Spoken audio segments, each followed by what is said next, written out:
presented by the United States Armed Forces Radio Service.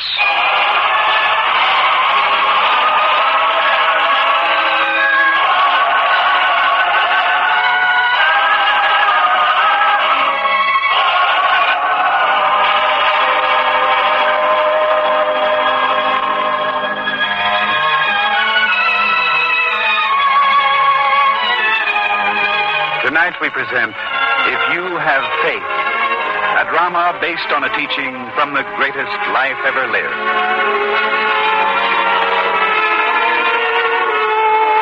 The western shore of Galilee looks out on the great sea, and the same waves which wash up on the Galilean shore touch Phoenicia and Egypt, Greece and Rome.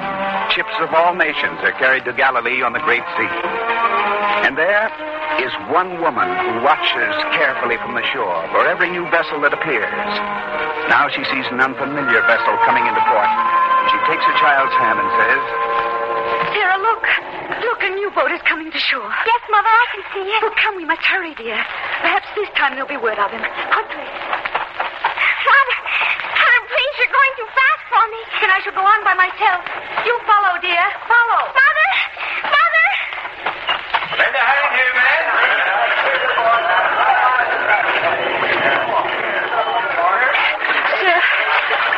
Sir, perhaps you can tell me. Hey, woman. What do you want? Did you just come ashore from that new vessel that stands out there? You? Huh. She's covered every cove on the Great Sea. I mean you, here in this port. Ah. This is the first time you've been here in some years, isn't it? Yes, and what can I do for you, woman? What do you want? In your wanderings on the sea, did you happen to see a vessel from this port, flying 2 sails, and with the language of our country inscribed on her red and gold prow? I've seen some vessels that fit that description, yes. Saw one only 3 months ago in Corinth. 3 months ago? Did you see her crew? A tall man with dark hair and a face brown from the sun. Did you see him? Everyone seemed to look like that. After all, when men are at sea under the burning sun for 5 months... 5 months? If they were at sea only 5 months, it's not the vessel I mean. Not my husband. Oh, your husband. Has he been gone long? 4 years. 4 years. Well, you'll never know what'll happen at sea. Sometimes you think you've seen the last of a vessel, and then like a miracle, she shows up in port one day. It happens that way sometimes. Mother, did he know? No, dear. It's like it's been all the other time. Come. We'd best be getting home. I'm sorry, woman. There are those in every port who ask. But 4 years. I don't remember any woman asking about a vessel gone 4 years. I know. No, ma'am. But every time I see a new vessel, I hope that perhaps this time. Then I find out. It never is. Thank you very much, sir. Come, sir.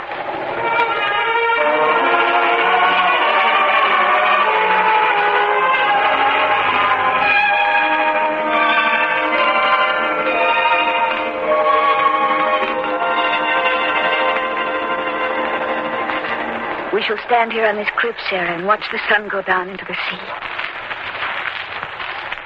The day we were married, your father and I stood on this cliff, here beside this mulberry tree.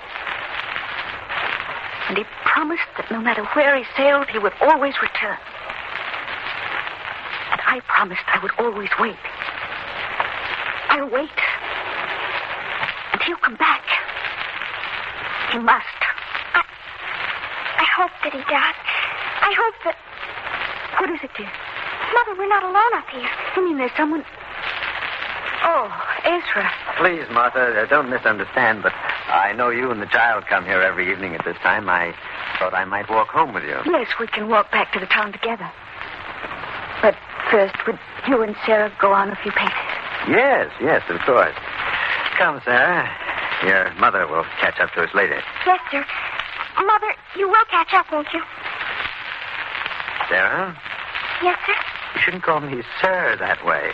You and I should be friends. Maybe one day we'll be more than friends. But do you mean? Tell me, what does your mother do when she's alone by that tree? Oh, she just stands there. She doesn't say anything, but somehow you know that she's talking to someone. To my father. Telling him she's still waiting. Mm-hmm. I thought so. What did you mean, sir? About someday we'd be more than friends. Well, I hope one day to convince your mother that I love you and her enough to take care of both of you. Sarah? Ezra, wait for me. Well, we'll talk about it later, my dear. Talk about what, Ezra? Sarah and I, we were, talking. Ezra, please, I asked you not to talk to the child. When the time comes, if it comes, I'll talk to her. I'm sorry, Martha. Now, shall we start home? It'll be dark soon.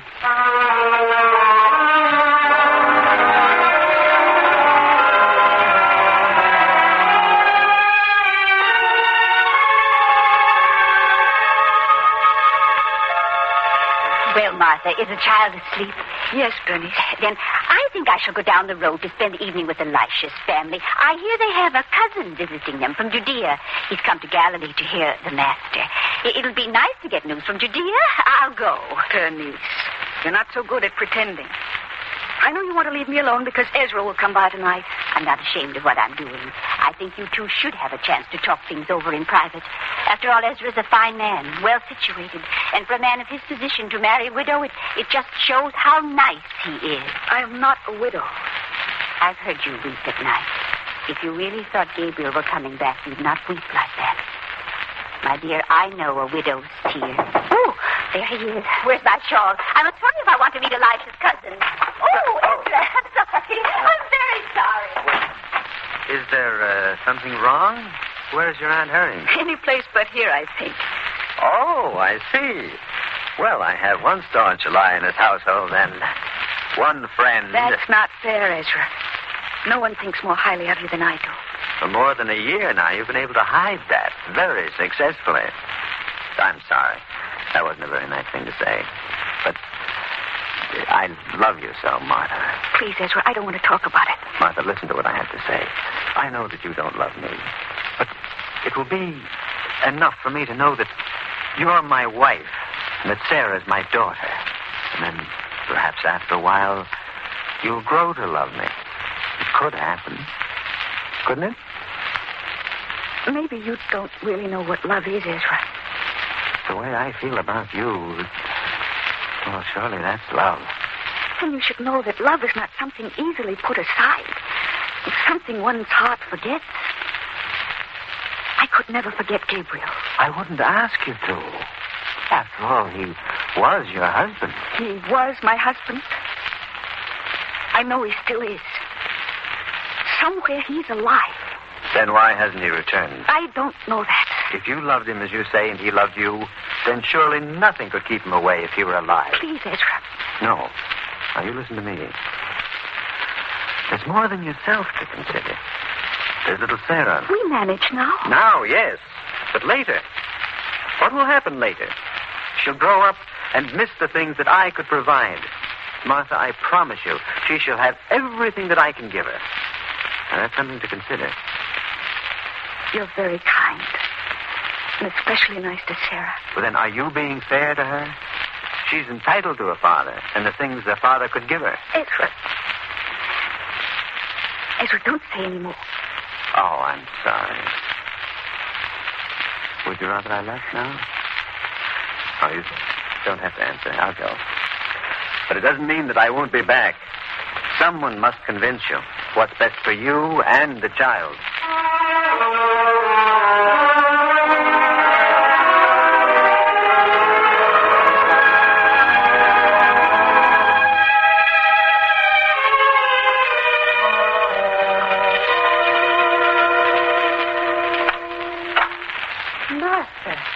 Martha, are you still up? Yes, Bernice. Sitting alone by a cold hearth. You've been crying again, haven't you? Please, Bernice. Well, you can tell me. What did he say? What did you say? Nothing that hasn't been said before. Oh, that's too bad. And now you're crying again. Poor Martha. Oh, child, this all happened to you when you were too young, too full of romantic notions. If you'd been older, you'd have felt different. That wouldn't have made any difference. I know. You're thinking of promises made up there on the cliff overlooking the sea, beneath that mulberry tree. But does a man know what can happen to him when he makes his promises? Can promises fend off a storm at sea or right a ship that's capsized? It's not for any ordinary man to say what will happen. That's for God and his prophets. Let go of me. Oh, wait, my dear. Martha, where are you going this time of night? Martha! Martha! Poor girl. Aunt Bernice, what happened? Where's my mother? She's gone out. So late. Where? Where? To climb to the top of that cliff, to sit under that tree in the moonlight and cry to herself. The sea is salted with the tears of sailing men's wives. Come, child. I'll put a cloak on you and we'll go find her.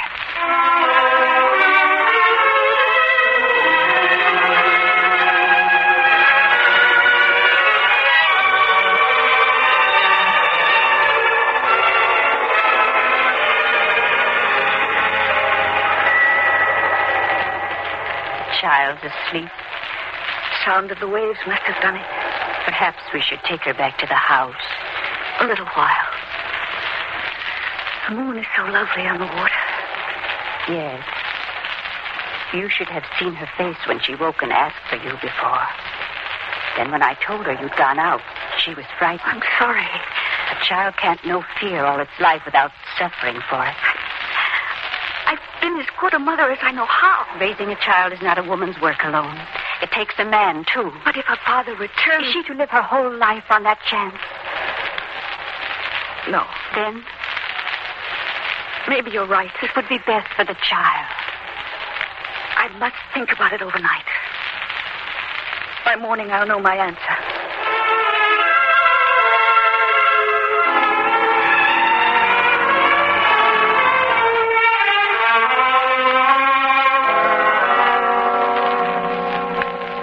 I came here as soon as I got word, Bernice. Well, what is it? I'm not allowed to say. What do you mean? Well, she'll be out here in just a minute. And while I can't say anything, I wish you the best of good fortune. May God be with both of you always. Bernice, you mean... I told you, my lips are sealed. Bernice, they couldn't seal that twinkle in your eyes. She's finally come to her senses, has she? You'll get nothing out of me, I promise. And besides... Martha! I trust my message didn't interrupt you at any important business, Ezra. But I felt you'd want to know as soon as I made up my mind. For what I'm going to hear, I'd have interrupted anything. Anything. Well, Martha, I'm waiting. Bernice. I didn't tell him, did I, Ezra? And besides, you two will want to talk in private now. I'll be in the kitchen if you want me. Ezra, I can tell that you know. Yes, and it's wonderful. I'm sorry she told you. But why, as long as you've made up your mind? Because it isn't that easy. Once you've decided, everything else will take care of itself. There's Sarah. Well, I've told you how I feel about her. I know, but first I must tell her, and she must understand and agree. All I wanted you to know today was that I was going to speak to her. That's all I have to know. She'll agree. I tell you, the child likes me. If it's in her hands now, then we'll be married. You'll never have cause to regret it. I promise you, Martha. No promises. I want no promises. Martha, what is it? I'm sorry. It was something Bernice said to me yesterday about promises. I'll talk to Sarah this evening when we go to the cliff.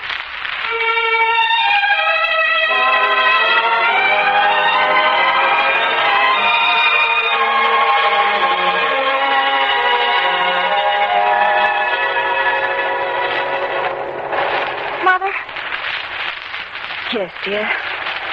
You haven't said anything at all. I've been thinking, dear. About Father? Sarah, you told me you heard people say that he might never come back. Yes.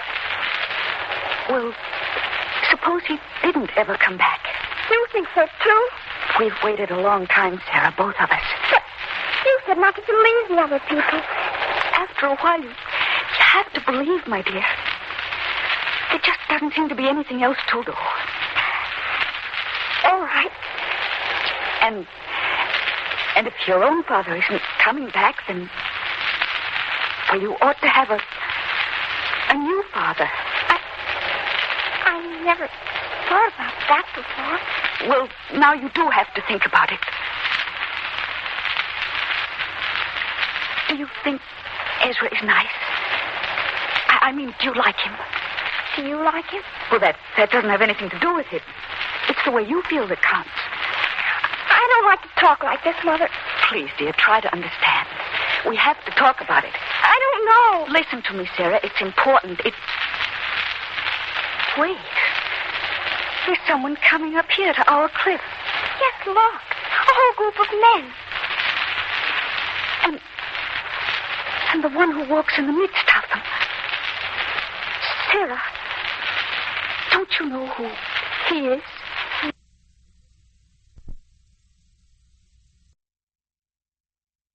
Master. The one everybody talks of. The one who's done the miracles, cured the sick. The miracles and more. And if he's helped others, why couldn't he help us, Sarah? Why? They're coming toward us. What shall we do? We'll wait right here. Perhaps I shall have a chance to talk to him. And if I do, then he'll tell me. Surely he must know how to help me. We'll wait here. And be quiet, Sarah. Never tried, Master. Tried to help the boy. To ease his pain, to cure him. And yet we're not able to accomplish it. Didn't we try, Thomas? Peter is right. We did try, and nothing happened. Yet when you said the word, Master, the child was cured. Why? Why? Tell us, Master. What was lacking in us that we failed?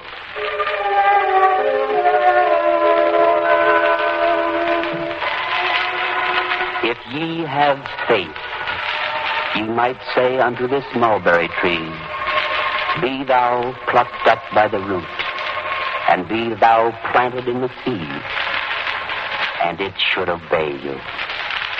Then it is faith which makes all things possible. Faith. Did you hear, brothers? Did you? Mother, they're going. But didn't you want to talk to the Master? I've heard all I need to hear. Faith. That's what's almost slipped away from me now. That's what made me falter and think there might be another way. Well, there is no other way for me. Come, Sarah, we'll go home. But, Mother, what you were saying before about Ezra. No need to talk about that anymore, my dear. And I shall tell him so.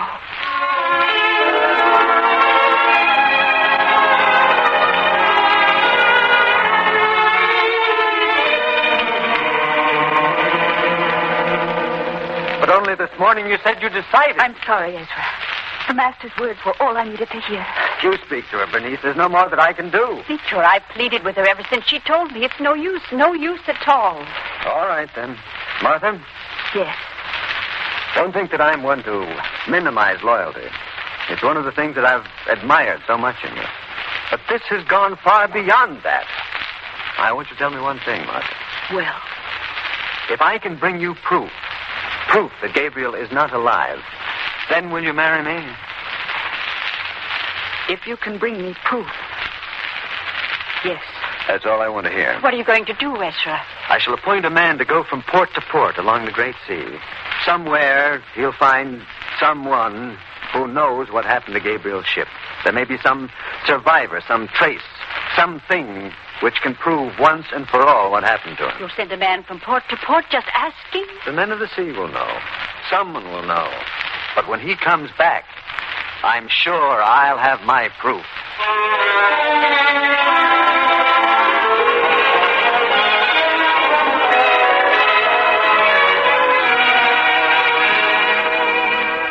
You might have heard. Have you? Set sail from the coast of Galilee more than 4 years ago. Boat carrying 2 sails. That's right. With words in the language of my people, carved in her prow. Did you ever see or hear of such a vessel? Not here. Not in this port. Are there any Galilean soldiers here? Well, you might find some, but I don't know.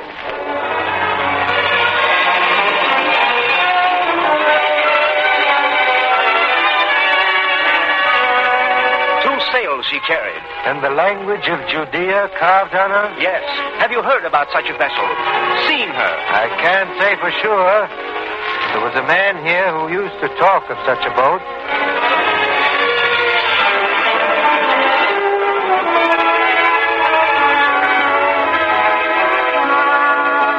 This one man said that he had seen her, that she set sail for this port. Do you remember such a boat? More than 4 years ago it was. Try, please try to remember.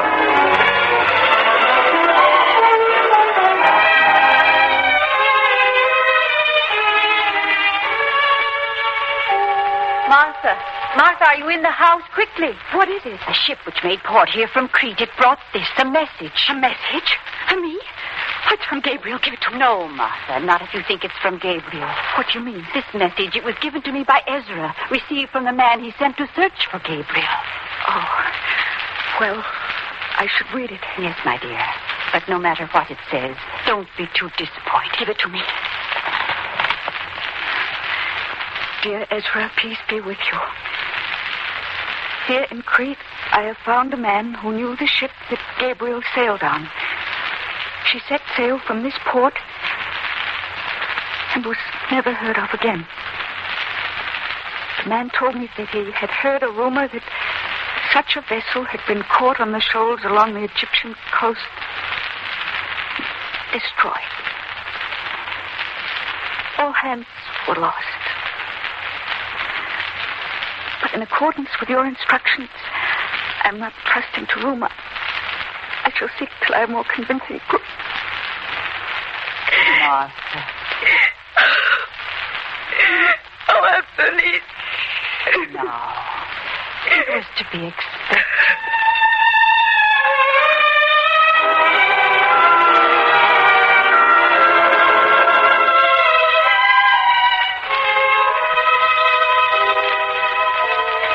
Please, Ezra. She's been so ill since that last letter. We must be careful how we tell her. Don't worry. Martha? Oh, Ezra. Yes, it's I. You feeling better today? You know, I blame myself for this. Oh, it's not your fault.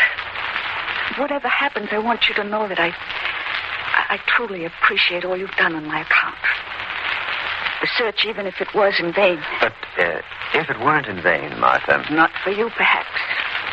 You have your proof. The one thing I didn't want to recognize. You proved it.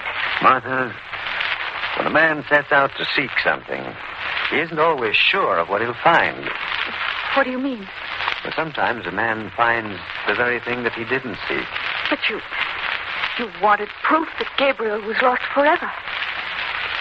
You didn't really find it? No. But we did find something else. What is it, Ezra? Now, be calm, Martha. Be calm. Now.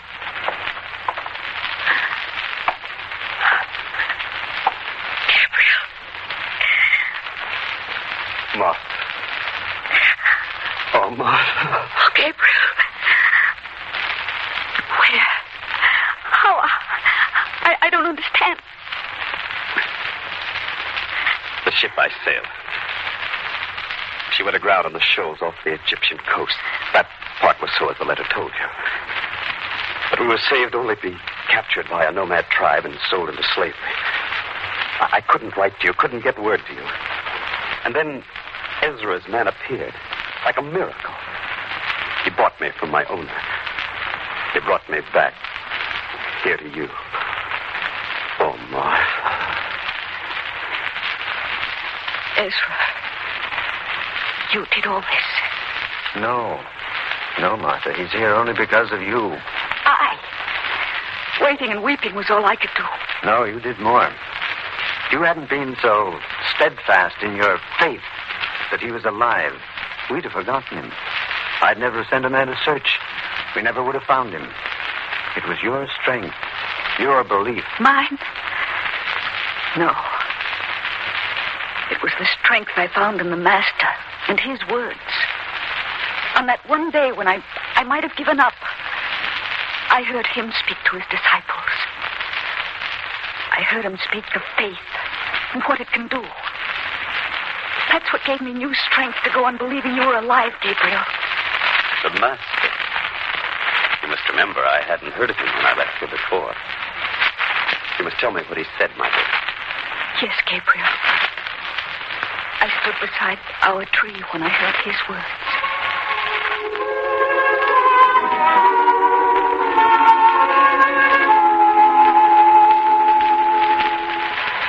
Verily I say unto you, if ye have faith, ye might say unto this mulberry tree, be thou plucked up by the root, and be thou planted in the sea, and it should obey you.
This has been If You Have Faith, another episode in the greatest story ever told from the greatest life ever lived.